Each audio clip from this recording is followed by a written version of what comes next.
קיצור, אמא ואבא לקחו אותי לארומה ביום הולדת 12. התלבטתי מה להזמין, שוקו עם עוגיה או שוקו עם בורקס. הזמנתי גם וגם. מולי דלקה טלוויזיה, כדורגל, ספרד אנגליה. אבא אמר, תכננו לך שנה מיוחדת. שזה בעצם אומר, אמא תכננה. אתה תסיים מסכת עם אבא ותעלה איתו לירושלים, איתי אתה תבוא ליד ושם, נעבור משם להר הרצל, סבא וסבתא יקחו אותך למחוזות ילדותם, אולי אפילו תגיע לקפריסין, תיפגש עם הרב דוב, עם הרב מיקי, אולי אפילו עם הרב הראשי, סבא דוב יספר לך על ילדותו, סבתא ציפורה, לא נבטל לך על הילדות של סבא דוד, תעשה פרויקט בר מצווה עם החבר'ה, ונראה לי שזהו, נשמע מעולה, לא? לא! ניצלתי שנייה אחת של הפוגה והתפרצתי. לגבי הפלאפון, מה אתם אומרים? לכולם יש חוץ מילי. לא. הם שוב אמרו לו. בקיצור, שנת בר מצווה. סיימתי את הבורקס והעוגיה.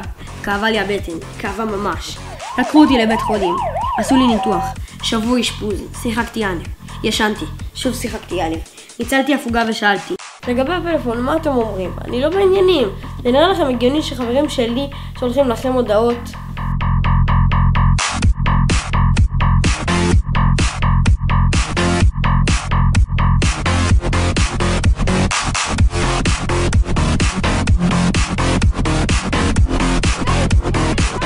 אמרתם לי להביא כדור?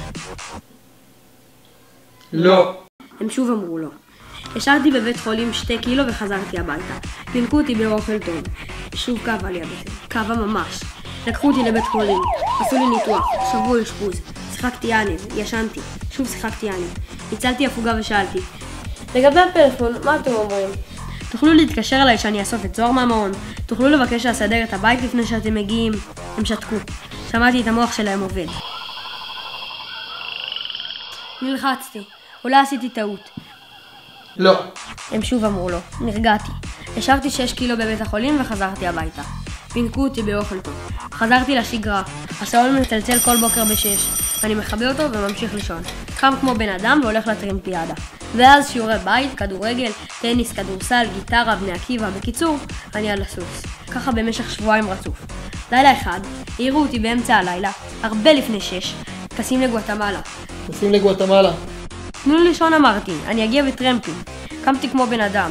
ההורים אמרו לי לעלות על טרמפ רק שזה מישהו שאני מכיר. אז נסעתי לחצור, שם כולם חברים של אבא, ותפסתי טרמפ לגואטמלה. עשינו שם כיף, הצטלמתי די הרבה, למקרה שמישהו רוצה לעשות עליי סרט בר מצווה. ככה בילינו חודש וחצי, טיפסנו, שטנו, חצינו מדינות, שחינו. אחים שלי רצו שנשחק איתם יעני, עלינו על תלבושת. שיחקנו, ישנו, שוב שיחקנו. מדי פעם ניצלתי הפוגות ואתם מנחשים מה ביקשתי. לא. הם שוב אמרו לא. חזרנו לארץ, חזרתי לשגרה, הימים חולפים, נותרו רק חודשיים לבר מצווה. אמא ואבא מכנסים ישיבת חירום, בארומה. התלבטתי מה להזמין. בפעם האחרונה שהזמנתי עוגיה ובורקס, זה נגמר לא טוב. הזמנתי רק שוקו. אפילו משחק טוב לא שודר. אבא אמר, תכננו לך שנה מיוחדת. שזה בעצם אומר, אמא תכננה.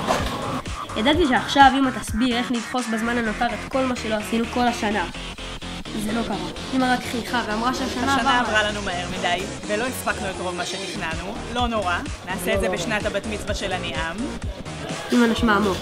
רציתי לנצל את ההפוגה, אבל לא הספקתי. אמא המשיכה ואמרה, אבל רצינו לתת לך משהו קטן.